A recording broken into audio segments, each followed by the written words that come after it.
Today we're checking out Oktoberfest at the beautiful Hacienda Caballo Campana near Cuenca, Ecuador. Salud!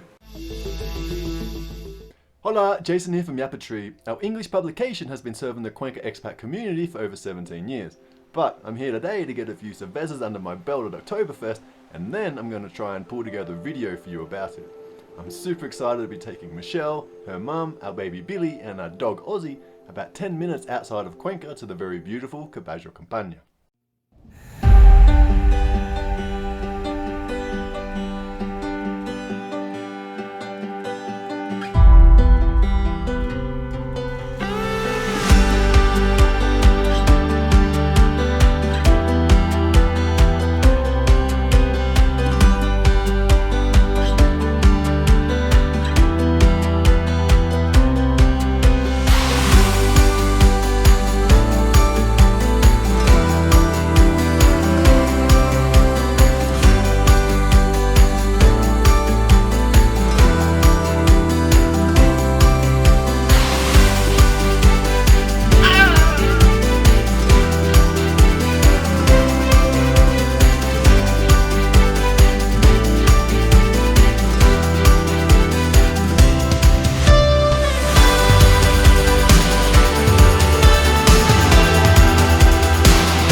Told you it was gorgeous.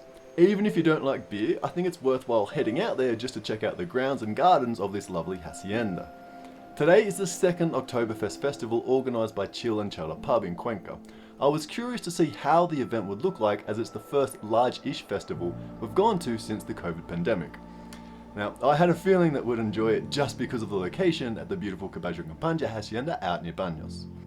Hacienda Caballo Campana offers numerous delights, including a hotel, restaurant, equestrian center, and numerous event halls. It's also a very popular spot for weddings. There was a horse riding competition happening just outside the Oktoberfest beer hall when we were there today, and our kids were members of a different equestrian club and have competed against Caballo Campana in the past, but this was the first time that we'd really had the chance to visit the hacienda itself. Let's get to the main event, the Oktoberfest festival. Getting there is about a 10-minute drive from Cuenca. A taxi ride will set you back around $10, and given all the beers you have to try, a taxi is probably a pretty good idea. And if you've been to Piedra de Agua, the hot springs, or maybe even Navacua, you'll need to keep going for a few more minutes until you do come across Caballo Campana in the Baños area. Entrance fee was $1 per adult, and I believe a portion of this is donated to the animal welfare group Fundación Segundas Oportunidades. They give you a stamp like this one, so you can come and go without paying multiple entrance fees. Beer prices were $4, or you could get 3 for $10, and that's for a cup. Probably a bit bigger than this. There's a plastic cup. And honestly, yeah, it probably is a little bit overpriced compared to what you would normally pay for most of these beers. But hey, that's festival life for you. There were several food options, including a large barbecue from Taldelli. Sidebar, get 5% off a Taldelli with your YapaTree card. The barbecue meats included choripans, which is just sausage in a hot dog bun, and larger meat meals, almost like these tomahawk steak type things. Now, I don't eat red meat, so I opted for a tugrijo, which certainly helps soak up some of the alcohol. Other food options included some baked goods, and one of my favorite cafes, Café de Nucajacta, was there with their tasty coffee as well. Now, how was the beer? I can hear you screaming that at your computer right now. Well, I did count around 18 different beer stalls, ranging from some very small operations to some larger craft beer such as Bandito Brewing that you can buy in Supermaxi. And many of the brewers appeared to be from the Quito area, but I am confident that there were a few Cuenca brewers there as well. Now, the type of beer I'm into is stout, so I did enjoy a couple of their darker options that both had hints of coffee and chocolate. I tried 2 stout beers, one was 9% and the other was 6%. They were both very good, but I probably preferred the 6% one just because it was a little bit lighter and I was driving today. We also tried a fruity beer, and the fruit that they used was tuna. No, this is not some sort of Frankenstein fish beer, but you may know tuna as prickly pear or cactus fruit.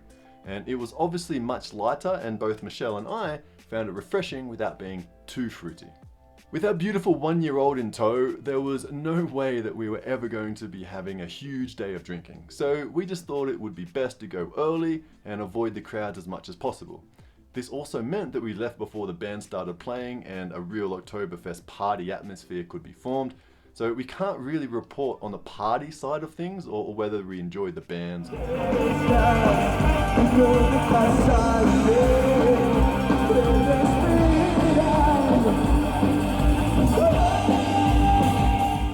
Next year we'll probably plan to go at night just so we can get the full experience of the fiesta in full flight, and whilst the event is pet friendly, I'd opt to leave our dog at home next time.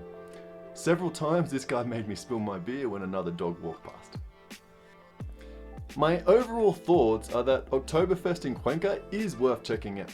I do get the feeling that corporate sponsorship has increased this year, which may not be to everybody's liking, but it does really help secure a good financial outcome for the promoters, which means future events are more likely too. The line for barbecued meats from a Tao Deli was pretty immense.